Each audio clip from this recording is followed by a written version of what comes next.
Hey guys, and welcome back to the channel. And I'm here to give my thoughts on Arsenal 2, Everton 0. Another loss at the Emirates Stadium, and it is ridiculous, isn't it? That we just can't win there at all. And I'm not gonna spat out the stats because I'm sure you've heard some form of it over the weekend, but I know throughout the match, but it really is ridiculous, isn't it? And so I've had a few days to think about this and let it stew, and because it's really easy sometimes to just see results not go your way and just be caught up in the entire knee-jerk reaction, social media aspect of it, and get caught in the groupthink. But it is frustrating that we weren't able to get the win, and this did seem like one of the best chances to get the win, because Arsenal is also a club in transition, new manager.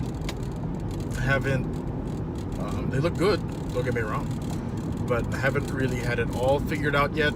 So if ever there was a time for us to get the 3 points, that was it. But it wasn't meant to be, and I thought about it, and for most of the match, maybe for a good 55 minutes, Everton was the better side. We were the better side, clearly. Of course, Arsenal had most of the possession, which was to be expected, but for the most part, they didn't really create that many clear-cut chances. And Everton did. They were able to press Arsenal and find little through balls for the strikers, and they had a chance early on. But really, Dominic Calvert-Lewin should be doing better. He really should. Either shoot it, which I guess everyone expected, or square it to Richarlison, who would have had an empty net. That would have been 1-0, and who knows what would have been the result after that, if that goal went in. But that didn't go in. Richarlison had a chance that didn't go in. Basically, Czech had the game of his life, didn't he? And a game that would probably make Petr Cech keep his starting spot over Leno for the meantime. But we tried everything we could, but didn't score. And Arsenal, the chances they did had, they put them away, and that was mainly the difference.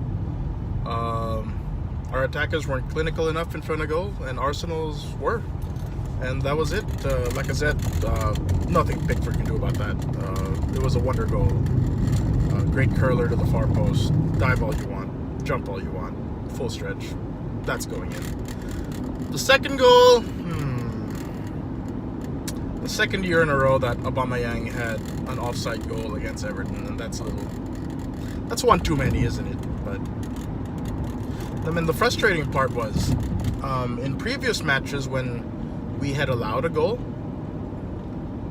the response was almost immediate. Like, you could see the players would keep their head high and say, you know what, let's keep going, let's try, and the response would be great. But in this one, after the first goal went in, especially after all the chances that we had that didn't, it was like their heads dropped, and it took a while to get going again. It wasn't until the last 10 minutes, when it was basically too late, that they looked dangerous again. But it is frustrating, very, very frustrating.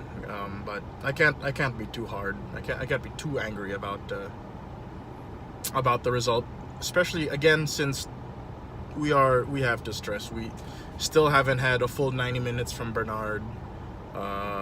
Lucas Dean is coming into his own, and he wasn't as effective in the attack as he was last week against West Ham, when he was putting brilliant crosses into the box.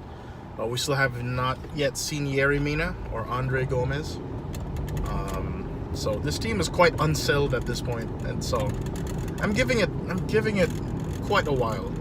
But next is Fulham at home. We have to get 3 points there. We have to. If we have, I think, 2 more matches before the next international break, if we don't pick up 3 or 4 points in 4 to 6 points in these next 2 matches, then I will be the concern level will be go up a little bit. Yeah.